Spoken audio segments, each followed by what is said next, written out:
So this is the Avery XS100 label printing scale, and we're going to see how to change the price of a product or PLU. So the first thing you do is you're going to manager mode. So we'll press the power button at the top once, the red power button, and all the 8 show. So at that point we press enter, and that brings us into the manager mode login screen. So we enter the operator ID, which is the default operator 1. We'll press the red enter button to that. And then it asks us for the PIN number for operator 1. So the default PIN number is 4296, and then we press the red enter button.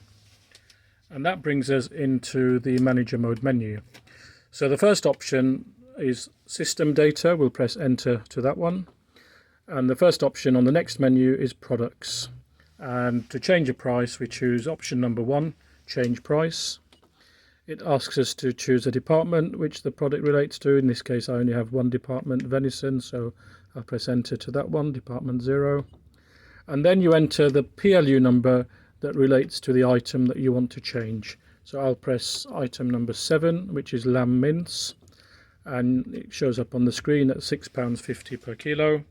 So I can change that now to £6.55, and then press the red enter button, and that says entry accepted. I can then go on to change other products, but if I want to go back to sales mode, then I just press the home key once and once again, and that brings us back into sales mode. So I can now test that by placing my weight on the scale, entering the PLU number for mince, which is 7. It shows up £6.55 with the new price, and I can press the yellow print button to print the barcode label.